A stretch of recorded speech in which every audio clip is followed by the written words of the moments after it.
And I am back. The time is now 5:37 a.m. You know, as I do, it's like more all-nighters than I've spent probably in my entire career on Pepco stuff because it's really fun. Everybody has this great habit of dumping stuff on me on like holiday weekends. So, this date right here I got on Friday, August 29th at noon. It was around, it's Labor Day weekend, 1 week before the follow up conference. And it's data that I had actually requested back in June, but who am I? I'm just the customer. Um, okay, so you can see here all of this data is not validated. Not validated, not validated.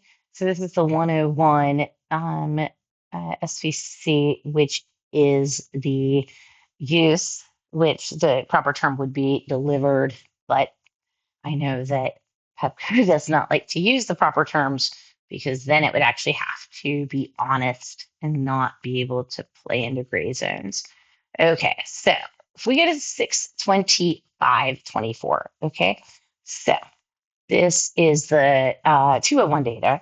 And so this is about the time when my solar's about. So I get my install starts on the 24th. Okay. And it goes, and it goes, and it goes.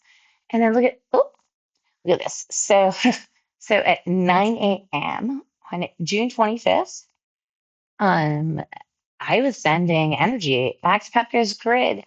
And it's really fascinating because Mr. Adeyamo has made it clear over and over and over again that Pepco's doing me this favor by giving me credit for this energy that they confirmed on June 26th that they knew about. But he says, oh, well, you don't get that energy until ATO. And ATO did not issue until July 24th. So, Ms. Honorable, who gets credit for that energy if it doesn't go to me? Because I would consider that theft by taking. I didn't even know that there was a way to do a no export or low export setting until I was following the SC 1050 proceedings back in November. And I know there's a gentleman in Northwest Washington, D.C., who has this system that's, ready to go, but Pepco would not put him on no export mode. And really, there's no reason to say no to that because you guys interconnected me early. And this is before my electrical inspection, which didn't happen until July 11th. So who exactly was going to get that energy? And is that on the books? I mean, are you just profiteering? And then here's what's fascinating. Okay, so I have um, this. Let's see here. Let's do it this way. And then let's do this guy here. Oh, that's not the right guy. Um, okay, so now you see here, this photo of my meter shows 181. Now that is on June 25th at 9:55 a.m. And when did that solar start? Right around then. Okay, so we're, pretty much, it was random that my husband snapped that photo, but the guys were finishing the installation, so we were paying attention and we just had the new meter installed because of the bad display. And then here's the 178 from when I called at 16. I took this at 16:45. It was 16:43 was the timestamp for the ping. Okay, so you see these are three apart. Now, if you add up these numbers from 9 a.m. on 625 and then 626, it adds up to to 30. But here's what's fascinating.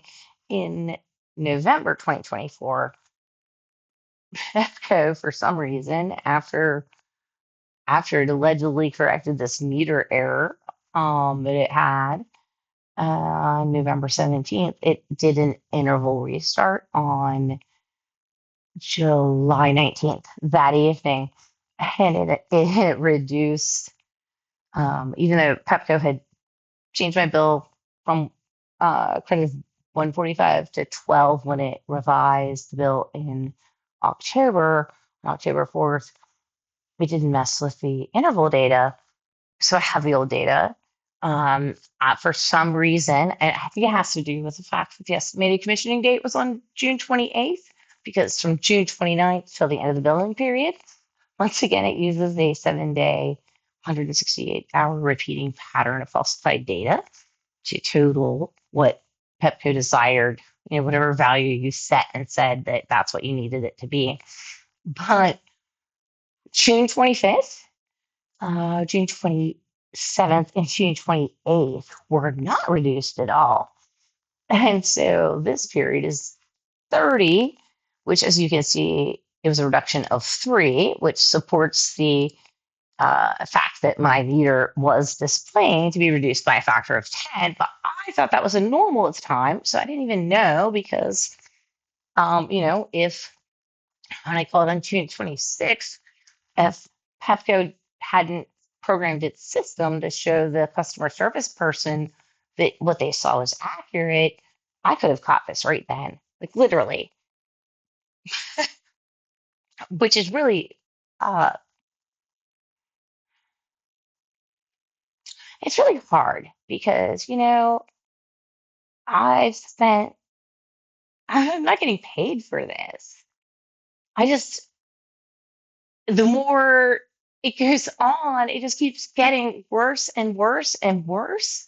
And now I've played through all the way to the end and they're about to dismiss my case. Nobody will tell me how to verify my bill, how to verify my meter reading. I mean, Pepco is the electric company. What is even going on? Just because they're letting you get away with it doesn't mean you can do it. I mean, you can because you are, but it's why I am still fighting back. It's why I created a website. It's why I am up at 5:45 in the morning. I hate being on camera. I don't want to do any of this. I actually bought a light to do this. I I mean, I am I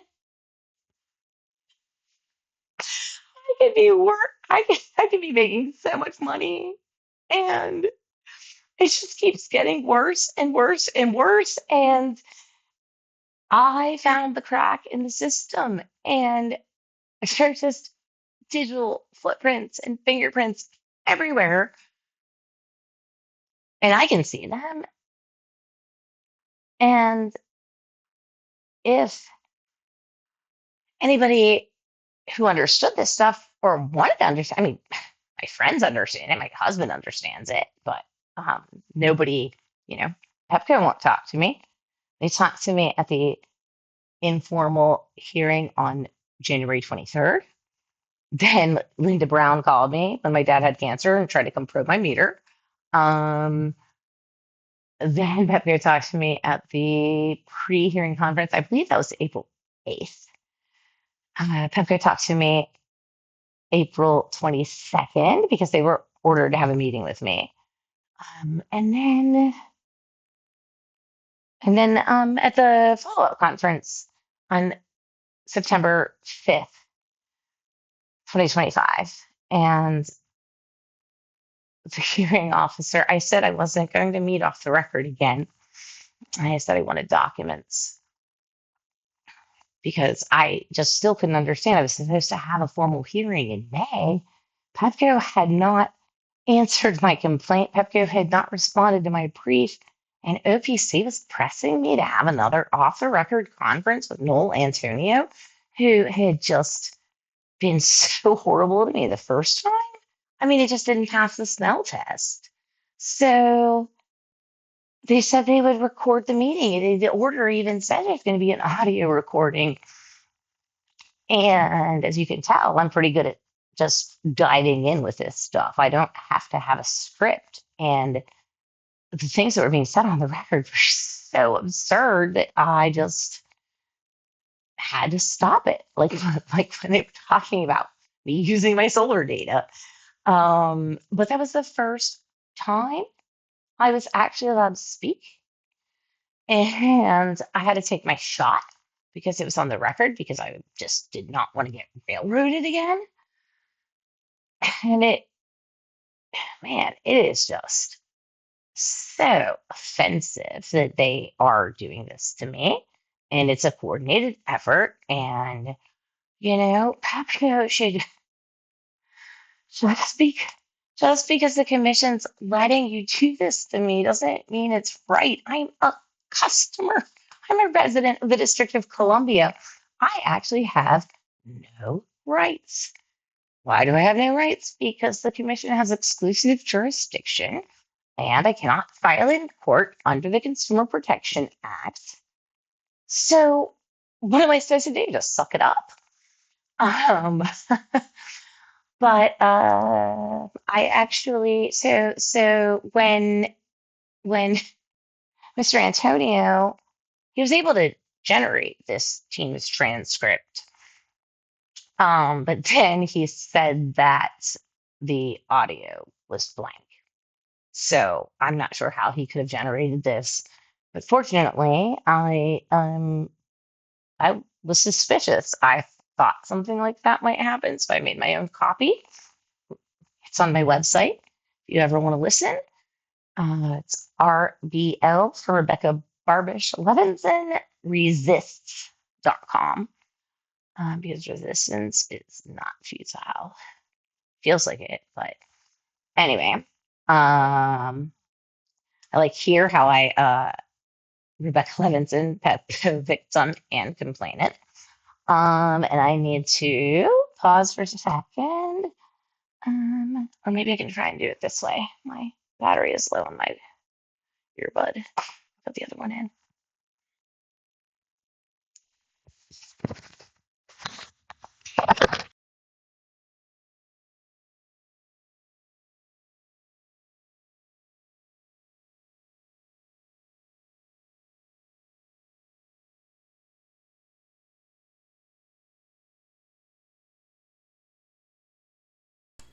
All right, I think that's working now.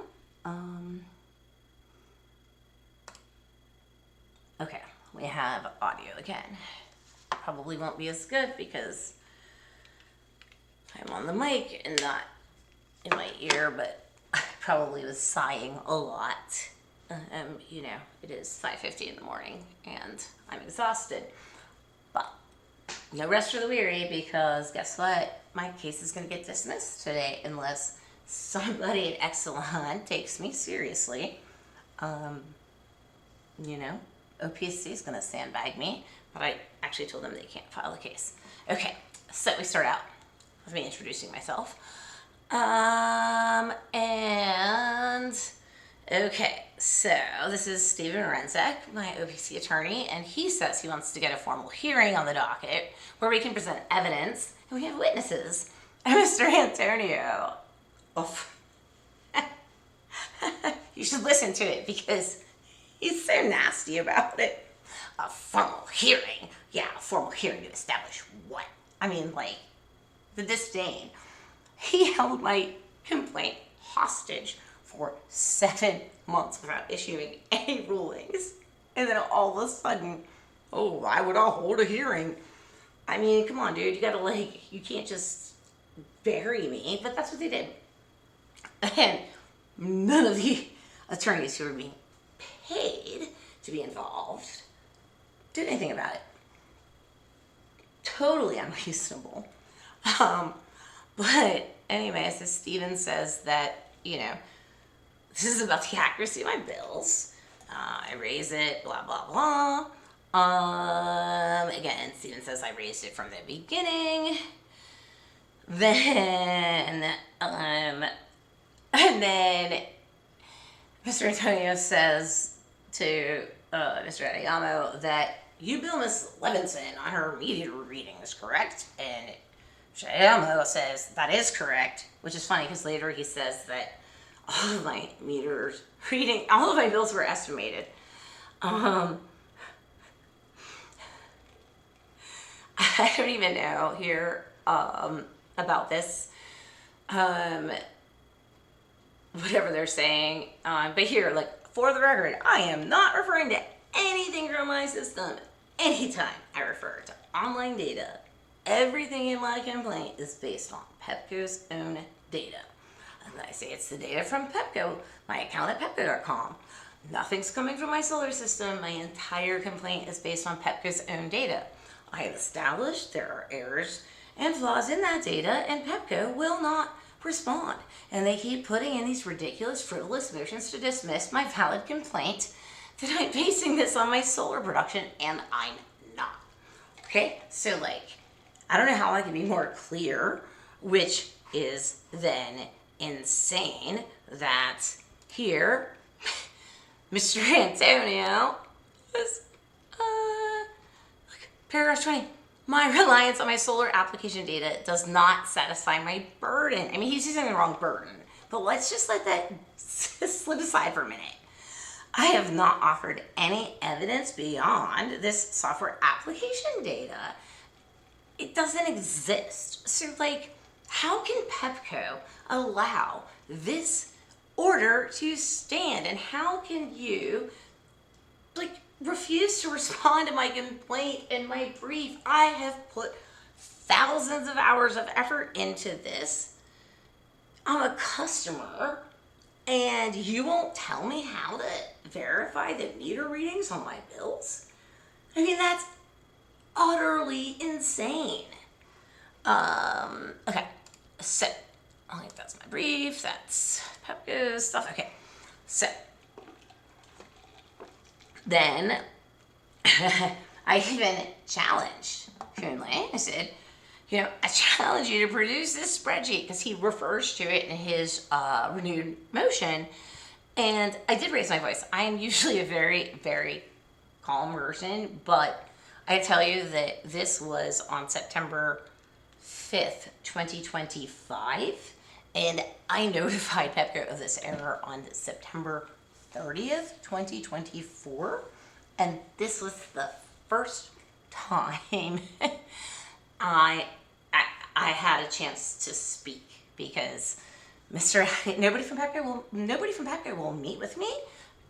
Here, let's even look at this. This is fun. Is it this one?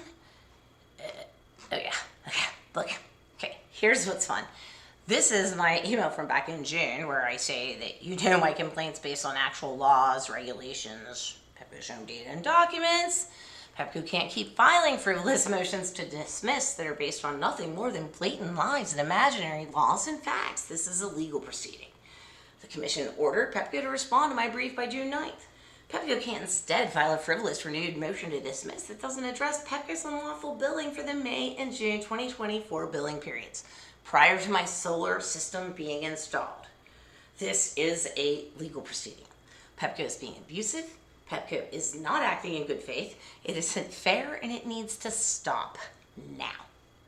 And then I formally request that Pepco, quote, provide all information it has that is relevant to the matters at issue in the complaint, including relevant documents, account data, files, and the names of witnesses. And I cite the rule, 325.8, which is 15 DCMR. I even justify it. I say that it is indisputably reasonable because Pepco has failed to respond to any issue in my complaint. Pepco cannot withhold relevant information on nothing more than a blanket declaration of confidentiality. Again, I cite 15 DCMR section 150. Then, I insist that Pepco provide at least the following information to the commission and to me prior to the follow-up conference with the commission next week. Pepco cannot withhold relevant information that proves Pepco is lying in its renewed motion to dismiss. That was on June, 19th?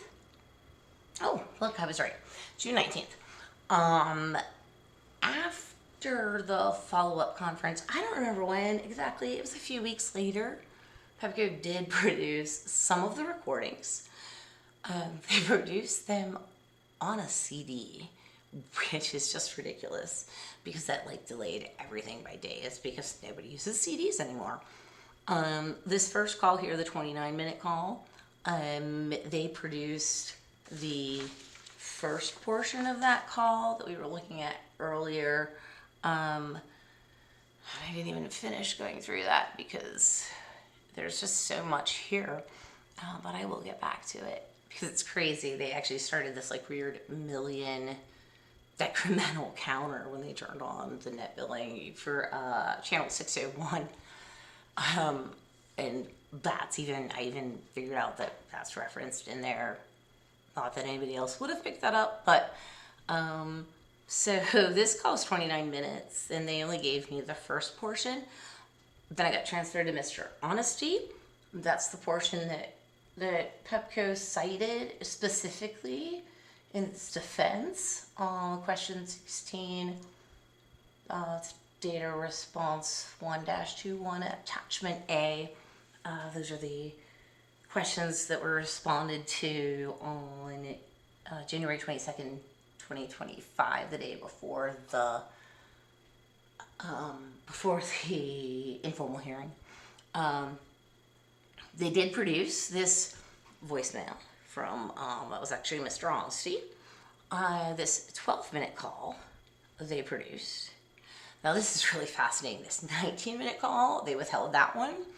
The reason they withheld that is because while I was on that call, the customer service person pinged my meter, and it proves that Petco was stealing my energy, but they of course withheld that. The 13-minute call though talks about that ping. This is the 31-minute call to Petco that at 11:17 a.m. That was when I talked to Pepco's regular customer service. I used to think that they connected you to Green Power Connection, but really it's this energy advisory team. There's no way to talk to the Greedy Power Company team.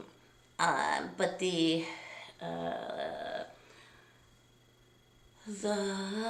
call, the 31-minute call, I can't remember her name, but she tried to transfer me. And then when she didn't get them, she actually wrote an email while she was on the call. She put me on hold while she drafted it. She came back and she discussed that call. We reviewed the language together because, like, I had the download from August 25th from Green Button Data, and then the download from August 27th or 28th, and they did the interval restart on the 27th. So I had two downloads that proved what had happened.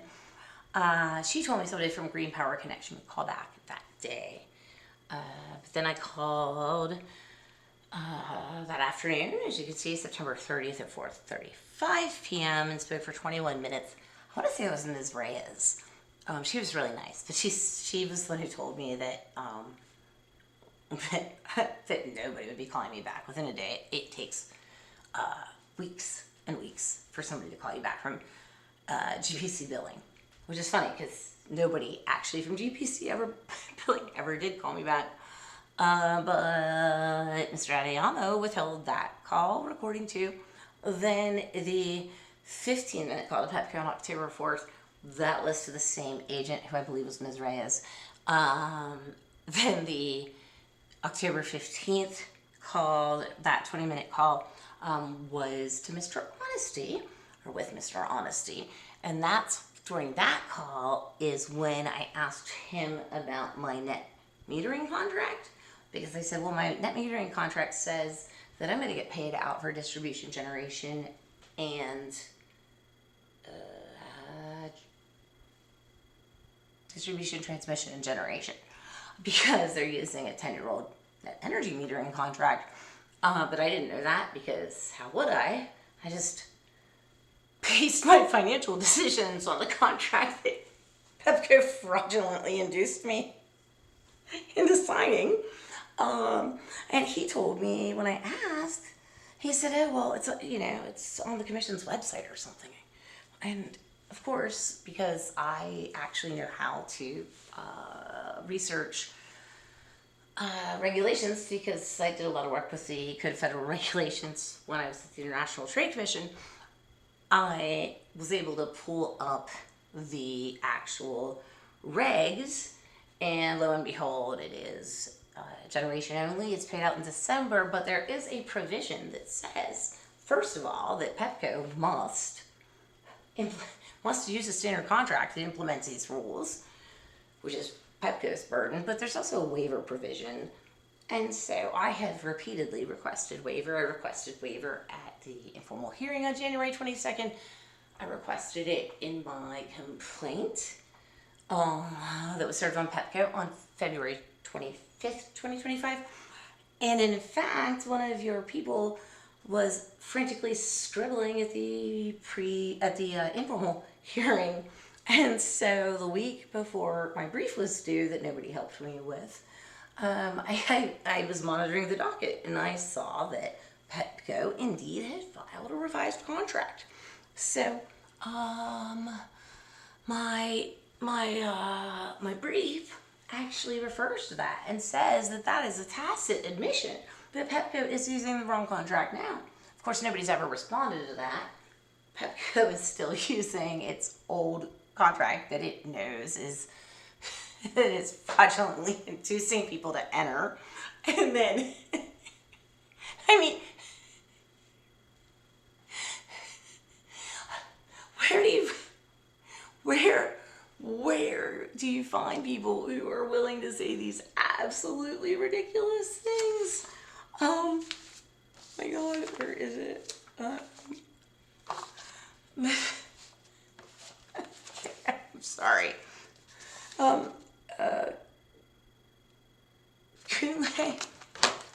Kunle's brief actually relies on like the choice of law clause, saying that DC law controls the contract, to argue that that trumps the plain language of the contract. And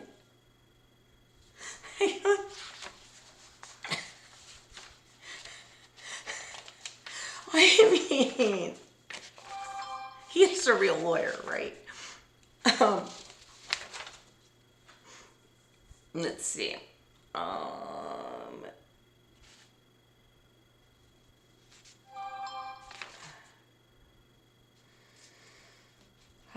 here we go. It is. It says it's at footnote 25, and I think it's again in footnote 26 for some reason. But it says the applicable laws provision in the M contract states this contract is made in accordance with the laws of the District of Columbia and shall be construed and interpreted in accordance with the laws of the District of Columbia. And then he says, which requires the utility to abide by commission regulations.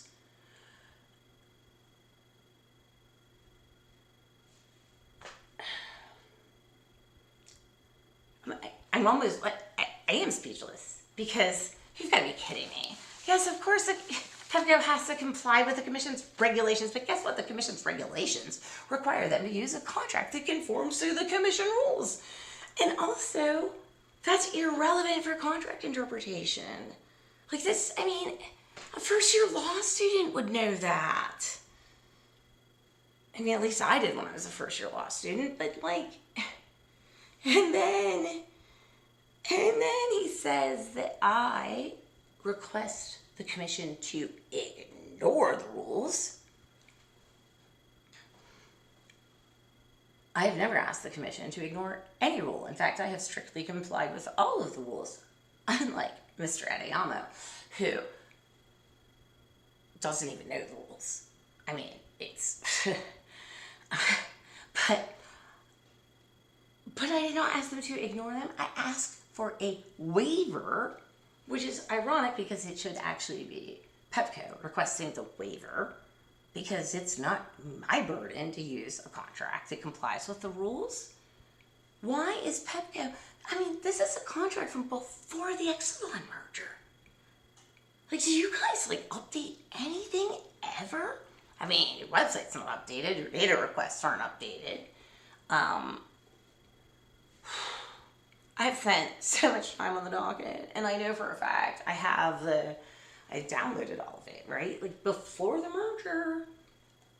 the commission made Pepco update its contracts. In fact, there's maybe the 2002 or maybe it's the 2012. I don't bet those years are right because my brain just works that way. But Pepco tried to put in a tariff in lieu of updating the contract, and the commission specifically said that that was not sufficient.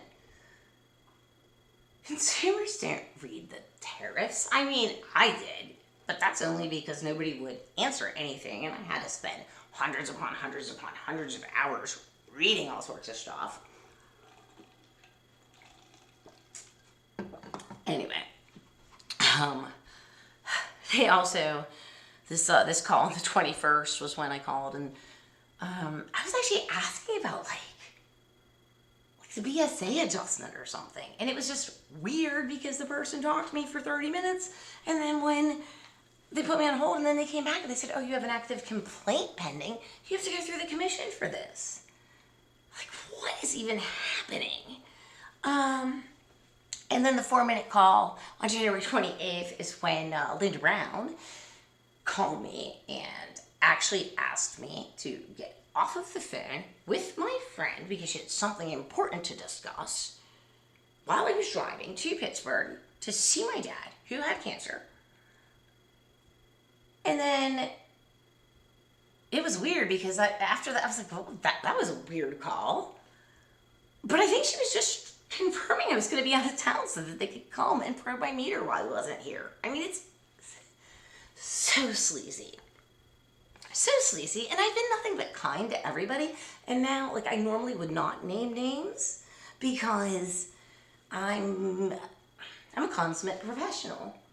I give people the benefit of the doubt, right? I don't call them out. But it's been a year and a half. At a certain point, somebody has to do something. I mean, it's just so not fair. I'm not getting paid. Everybody else is. And there's billing fraud going on, which means that each individual who is individuals who are complicit are guilty of a crime. Now, they would be given immunity under DC code if for testifying and whatever because they're individuals, and incriminating evidence is subpoenable and all this stuff. You can't withhold it for that reason. In fact, you can't withhold documents from the commission for any reason, which is why it's so crazy that you won't give me documents about my account, and that Kunle is limiting everything to the things that support what he wants me to believe and the commission to believe. But that's not how the law works. I mean, I know you guys have been getting away with it for years, but it's not, like, it's just not true. Okay, so, he didn't give me any of these things until actually after the follow-up conference, which is funny because that didn't even happen for like 3 more months. And then at the follow-up conference, he announced that none of the issues raised in my complaint and my brief were within the scope of the case. You know, 7 months later. And so, of course, I didn't have any assistance. I mean, come on, like, this isn't my, like, what if I was a normal consumer? I mean, clearly I am very educated and an amazing attorney and amazingly good engineer to have figured all this stuff out despite all odds. Not to mention the like hyper focus that it takes to spend this much time thinking about Pepco. But like, anyway, so he actually told me that they couldn't sit down and talk with me because I wouldn't let them speak. Pepco, who had spoken to me, 3 or 4 times, all pursuant to being ordered to do so by the court, he says, this is why we can't talk to you. This is why we can't sit down and talk to you, Miss Levinson. You won't let us speak. And you know what? Even if I wouldn't let him speak, you guys still have a duty to sit down and talk with me because I'm the customer. But I did sincerely apologize and asked when we could meet. And I told him I would be open-minded. And then I have these questions, right? Like, what's up with this pulse multiplier. This is more pulse multiplier. This is on October 10th. I was in Florida for the long weekend with my husband and son, and I was literally stepping onto a small boat that we chartered to go out fishing as I sent this, because that's how much effort I have devoted to this. Mr. Adeyamo still can't spell my name. There's like 10 different versions in the last, no, it's not 10, it's like 4 different versions. I mean, how hard is Levinson? Oh, it's not. He just doesn't care. So, and then I asked about this advanced inverters in the settings. And then I asked about this thing that's really interesting because the commission changed its rules, I believe, in like, well, it is 2019, because Mary Che was a council member who was my criminal procedure professor, and I know she sent a letter when they made the change to require either I know they call them different things for whether it's a pref or not, but it's basically for the residential, we all have to have, right, a meter now for our solar, or we have to have inverter-based equipment that's like revenue grade, but it has to have a display on it. And she objected because she said it would unnecessarily increase cost. I think at the time it was like a 10 kilowatt system, unless had an exemption. But what's really weird is that they did pass that, but then the commission renumbered the rules to like cover it up. But I happen to have found it, but my system doesn't have one.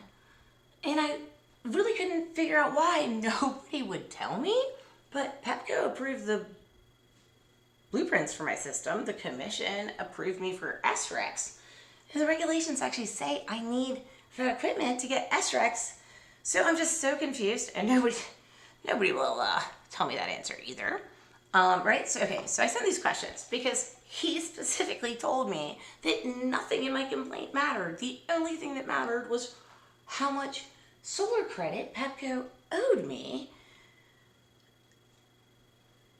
But I didn't even allege that anything was owed.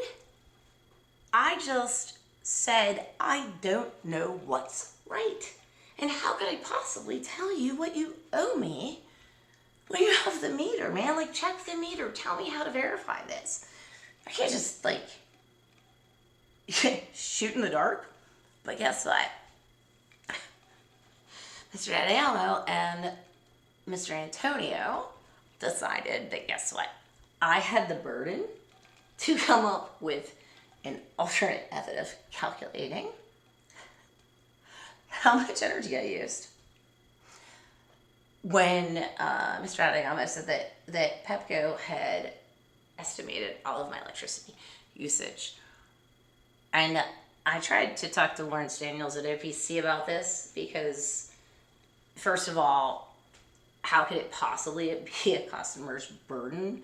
I mean, historically speaking, if an electric utility or any utility estimated a bill, they just true it up once the stuff is working again, and or whatever, you sync it up. There's a true up. But Pepco doesn't think so anymore. And then after Mr. Daniels put on the little Dog and Pony show on the record at the follow-up conference, after that he tried to strong arm me into settling with Pepco for $1,000. And I think they were like, oh, an independent monitoring of your account for 2 years for errors. And I said, but that's the problem. How can anybody monitor it for accuracy if Pepco won't tell us how to confirm that it's accurate? I mean, it is the most upside down.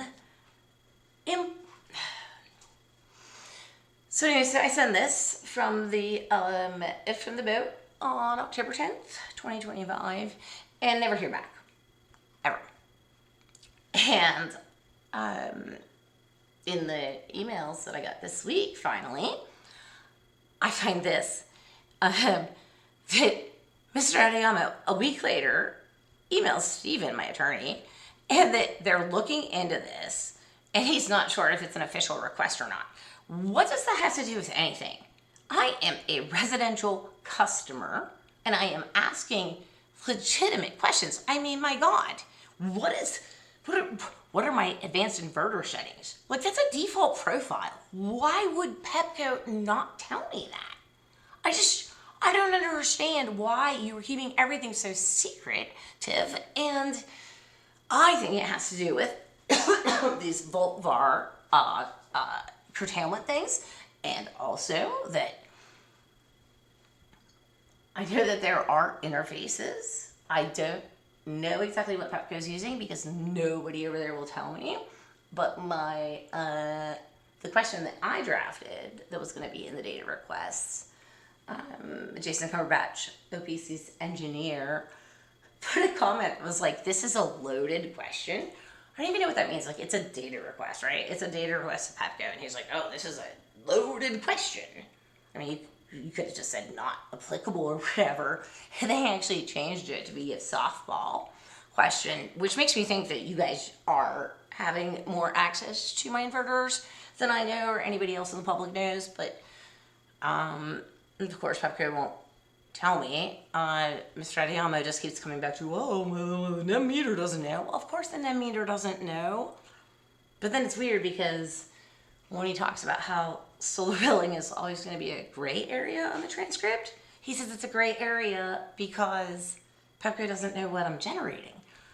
But that doesn't have to do with net metering, so I don't even know what you guys are doing. And it's really sad that you won't tell me because, like, they're my inverters, and if you're doing something that's curtailing anything or affecting me, I haven't given you permission to do that because guess what? You didn't put it in the contract. So you're like invading my privacy. So not cool. But anyway, so Kunle says, we're looking into this. Not sure if it's an official request. Anyway, and then the same issues with the other data request is still present. I don't know what that means. They're willing to work, but look at this. But I have to be cognizant of the scope of these requests and how much resources they are marshaling. Pepco made, I think it was, is it either 390 million or 405 million in profits in 2024. It was up 27% from the previous year. It was like 83 or 84 million dollars.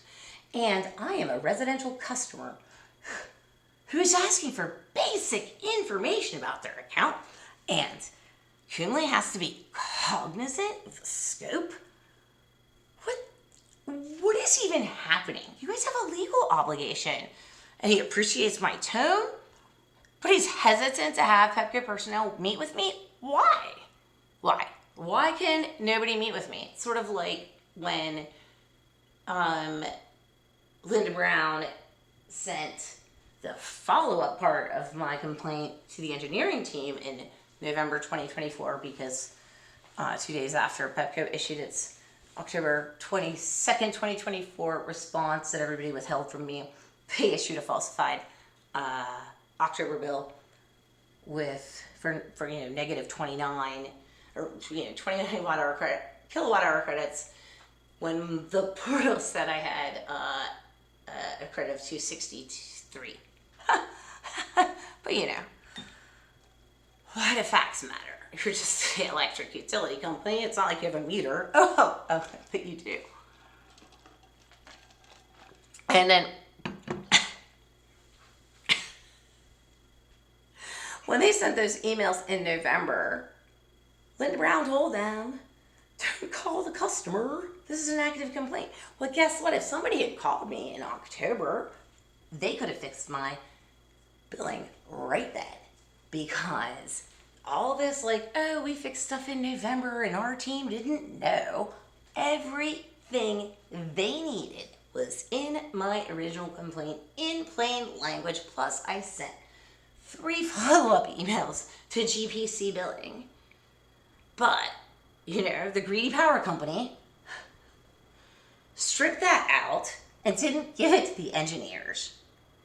So if I had not kept pressing this issue, the commission was going to let it die in October, on October 22nd, when they got that response that they withheld from me. They didn't even read it, because if they had, they would have known that it wasn't sufficient. And the crazy part is that as soon as that revised billing issued on October 4th, I talked to Aaron Ayler the following week, and he says, "Oh, you're definitely going to a formal hearing." I mean, and then when I talked to Mr. Honesty, I think it was what, October 15th, 17th, I told Aaron that that Mr. Honesty said he didn't know if Pepco's Green Power Connection team, billing team, was going to ever call me back. And Mr. Ayler says, "Well, what do you expect? You accuse them of fraud." Well, guess what? Because you guys are committing fraud. Come on. Okay, so you told your engineers not to talk to me in November. So you made me intentionally suffer through all of this, and then like made up this response where, "Oh, you just found out about it," but you didn't, because I told everybody from the get-go. It's even on the recorded call from July 29th that you gave me, because the total use, and those total use numbers come from the intervals. They were at full scale, but the excess generation was reduced by a factor of 10. So it went from 0, I think, to 137. Now, I don't know why you kept putting that my use was unavailable, but you were somehow getting excess generation. But that's when then, after ATO issues, then you run this interval restart to reduce the intervals by a factor of 10 in the Itron EE database. But when they look into it in November, guess what? The UIQ interval data was not reduced by a factor of 10. And they thought that was the problem, and that was the discrepancy, because all of the people looking at my account, because they're not the wizards of fraud, they didn't know that you guys had introduced the factor of 10 error in the first place. I think it's like program ID 609. I accidentally found that out recently. But like, it's so crazy. But anyway, they wouldn't let anybody talk to me then. So why? You guys could have fixed this. You were legally required to fix it. DC law for informal complaints says 14 business days. So on October 22nd, 2024, this could have all been done. And here I am 18 months later with the hearing officer going to dismiss my complaint forever, because after this follow-up conference, I went through the documents. It's funny because OPC told me I could relax and I didn't have to do any more work and I should just sit back and chill. Well, it's really because they wanted to sandbag my case and they didn't want me interfering, which is why they didn't let me participate in the November 5th call with Mr. Adamo. So then all of a sudden, they put in this motion to extend the briefing. It was due on November 17th. On November 14th, OPC asks for an extension of time because they say that they're working out the technical details still with Pepco. Now, nobody's spoken to me about any of this. And then they put in another extension, I think because Stephen got hurt on his bike or something. I hope that was true. But the whole reason for this extension in November, it was due November 17th, which was a Monday. On Friday, they asked for this extension because of technical stuff being in the works. Well, then you know what they did? They waited. The final extended deadline was on December 12th. And 3 days before I had been asking for drafts. Um, I had been sending emails throughout, making my position clear. And 3 days beforehand, they come up with this BS proxy model to estimate my usage, um, to counteract or to counter Pepco's estimated usage that they won't even say how or why they estimated, and none of it's marked estimated. But they used it was like 2024 when the meter was misprogrammed, so they limited it to that few month period. But they used, instead of using 2023 pre-solar load data, they used 2025. And not only just that they used 2025, but they used only the off-grid use from 2025. I told them it was garbage. And then it was too late for me to do anything about. So I had to let them file it or they were going to dismiss my case then. And so that's December 12th. And I realized that I had to like protect myself. I planned on buying Christmas presents the following week and doing all this stuff. But no, I had to spend the next 11 days preparing this email and PowerPoint that I sent Anne Bancroft notifying her of the billing fraud. I asked her for a litigation hold because Kunle said that he had an agreement with somebody about my billing being estimated. Well, it wasn't with me, so I guess it was OPC, which makes sense given that there's this weird April 29th letter that I didn't get until August 29th. And it was signed 1 month to the day before my brief was due, so that was really nice of you guys to withhold. Not to make my life harder or anything, because I'm like just the customer. All right. So he's unsure why I'm requesting another meeting. Like, what? How could he? Because you guys don't even think I'm significant. I am a nothing. But I'm going to just take the whole system down because I know too much. Okay, so then Steven writes back, setting a time, blah, blah, blah. But then, look, this call will only be with members of OPC, and they're going to report back to me. So, look, it's going to be a softball because if I was there, I would have asked the real questions. Okay, questions, blah, blah, blah, blah, blah. Here we go. These are fun. So this is 2 days before OPC asked for the extension of time for the brief. These are Mr. Adeyema's answers. And he asked about the July 2025 bill because Pepco, oh, this is fun here. They sent me this SAP, it's like a 1-page PDF that I put it into Excel. And I hid some of the columns that are not relevant and had personal data and whatever. But here's what's funny. See, so right here, when the bill would be issued, like there's all this stuff going on my account, and then let's see.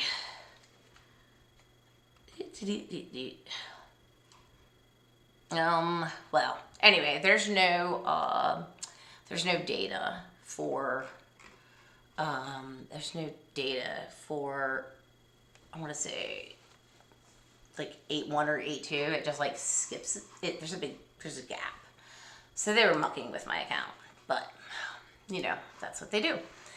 And this is funny because see here, this is 610.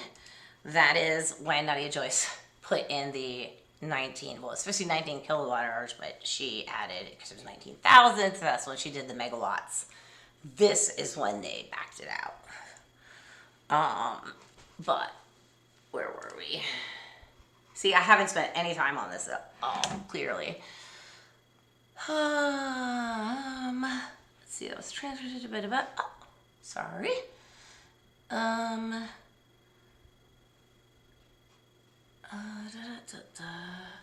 Okay, all right. So he says that I am on paperless. Well, guess what? I'm not. I'm not.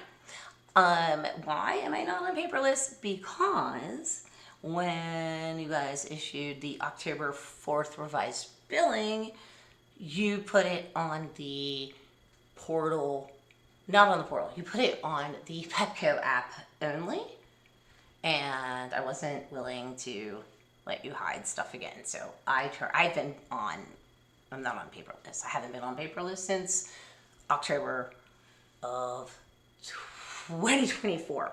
But sure, that's why you didn't send me the bill, you know, because who cares if you're accurate or not. And then what method was used to recalculate bills? Now here, register reads were used when the meter was removed from interval billing to rebill the account to match the register due to communication outages. When interval data has been available, that has been used for billing. Now, let's see. That is fascinating because guess what? It's not true. Surprise, surprise. Yeah. Hang on, I can't see my bookmarks that I made. Nope.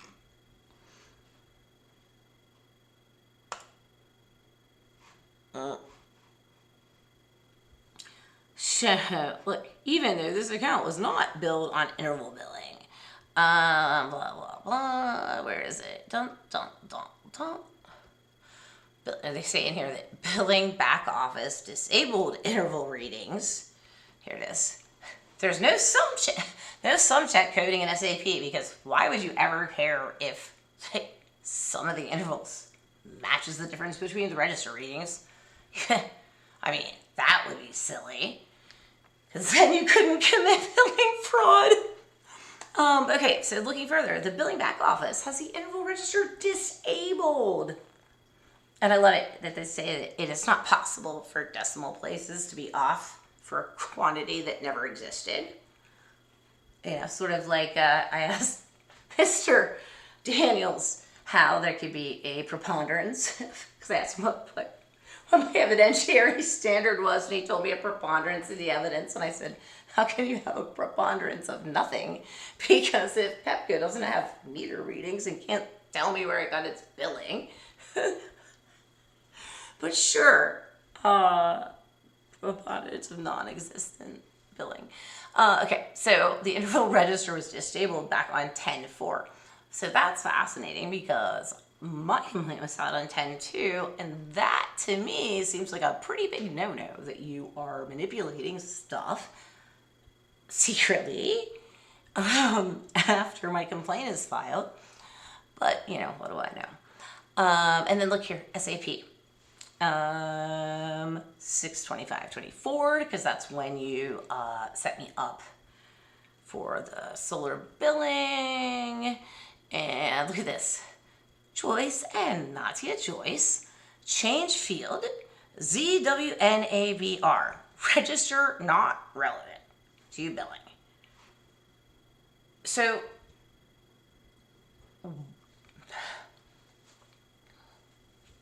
instead of making my billing right, like you could have fixed it.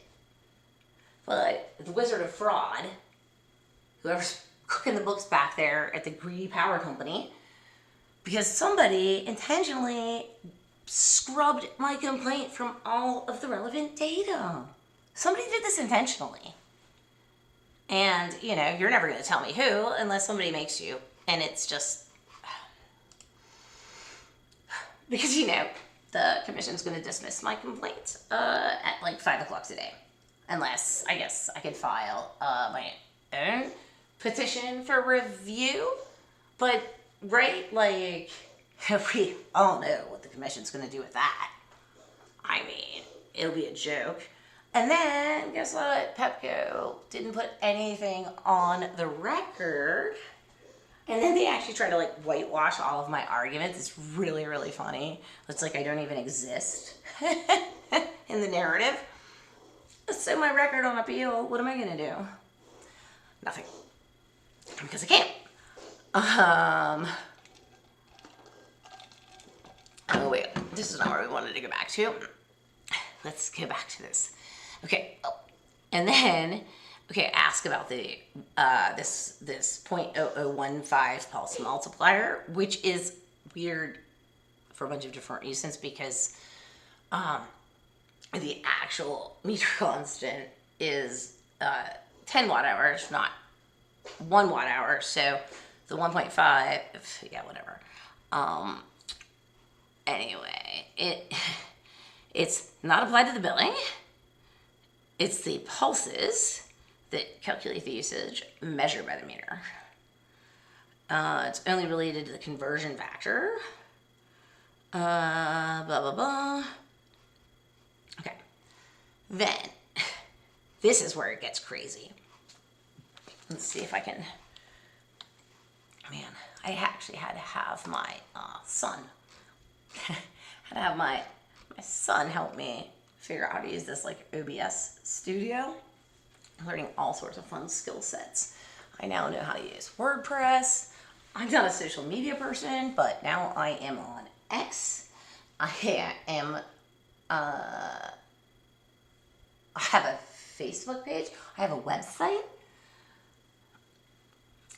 So, thanks for taking me out of my comfort zone. Just so they can dump my case today and bury it forever. Okay, so Mr. Hedayama says that there are two values that are defined by the meter manufacturer. KE, which he calls the watt hour constant, and that is just not true. The watt hour constant is KH. And if you look, you can see it right here, KH 10.0, because that is set by the manufacturer. You see, KT is the test constant, which is what is used when they do a meter test. So this KH cannot be changed. And I don't know why Mr. Adiyamo is lying to my attorneys at OPC. I mean, you can't commit fraud on the tribunal. You have to be honest and act with integrity and candor when you're an attorney. I mean, well, unless you're Pepco, because nowhere else would you get away with this, for God's sakes. Okay, so he says that the KE is the watt hour constant. Okay, the KT is the test constant. Right, test mode. Then he says that the watt hour constant is used for billing. Not displayed on the label. This is where it just gets crazy, because if any of this is true, why has it not been submitted to the commission? Because Pepco is only allowed to use commission-approved meters. So even if this were true, you can't keep it secret. And like, come on. Okay, so typically not displayed. The true KE depends on scale factors that are part of the meter program, which can change the true KE, as in the case with this meter. I think what he's talking about right there are those scale factors in the meter program.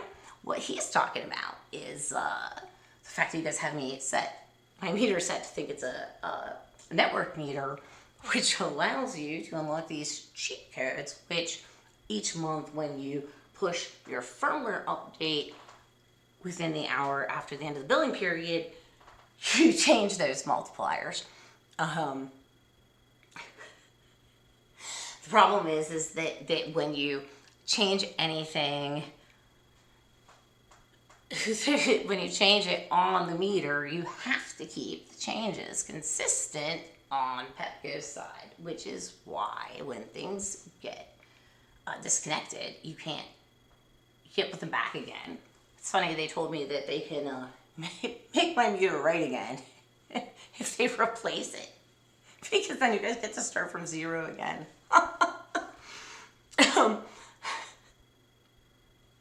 Now, I have never seen that the base KE for an Aclara i210 plus C meter, and I've read the manual extensively. It's actually funny because Mr. Adiyamo at the April 8th, 2025 follow-up the pre-hearing conference, he actually told the hearing officer that Petco's meters were not programmable and they came set from the factory like that. And I told him it wasn't true because I had read the manual extensively. Why did I do that? Because Petco wouldn't speak with me for the 4 months I was stuck in mediation purgatory.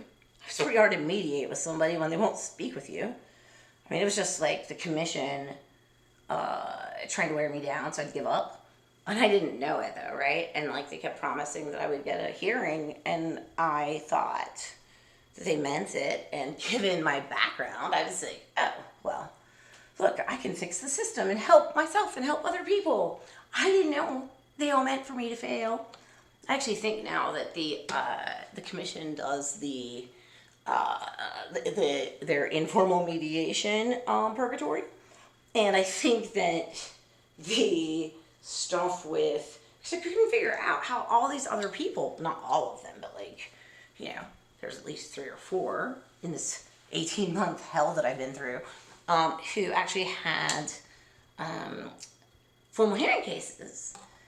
And I was thinking, like, how did they go through this whole process? But I actually think now that if you call OPC first, you go down the formal hearing case path. And if you get to the commission first, you go through their customer service. And they're meant to be mutually exclusive because Petco doesn't actually have. Basically, you guys are using 10-year-old arguments with 10-year-old technology, and they don't withstand scrutiny today. But nobody knows what else to say, so you guys just keep saying it louder and louder, and like angrier and angrier, and like more and more bullying, because you can't deviate from the script. I mean, it's not like Petco can go to outside counsel and say, "Hey, how do we, keep committing billing fraud?" And none of your employees. Well, I'm sure some of the employees know, but I do genuinely believe that most of these employees trust what Petco is telling them. For example, that register readings are absolute. And when you only see your little slice of data, you don't know anything else. It's one of the reasons why I'm going to go public with this as much as I can, because your own employees are complicit in this massive billing fraud. And, like, they don't even know. It's disgusting. So anyway, I don't know where he gets this 0.5 kilowatt hour pulse. Well, it's sort of funny because I think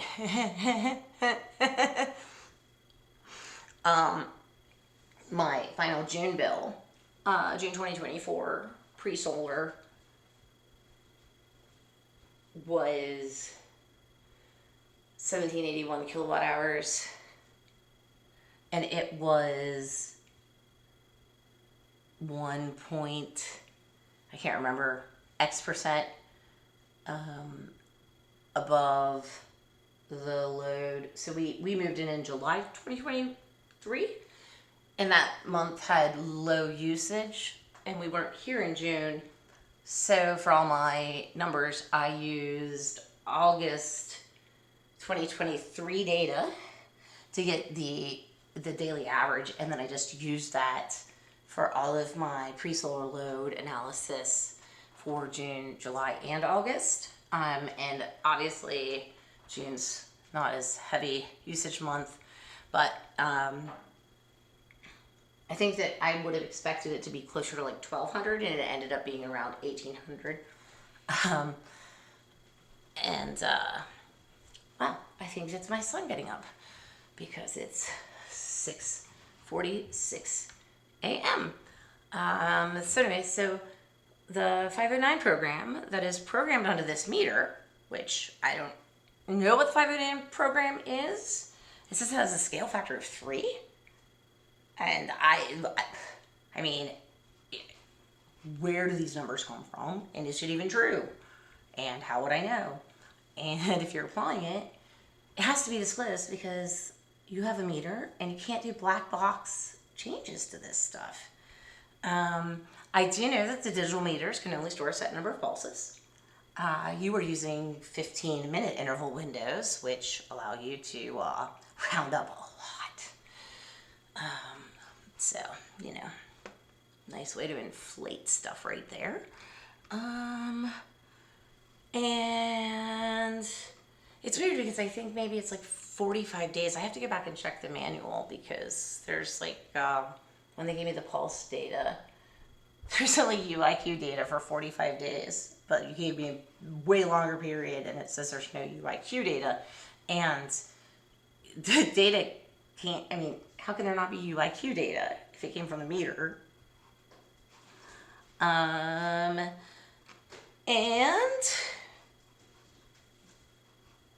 this 401, 201, 601 is not that important, but I'm going to hit stop right now.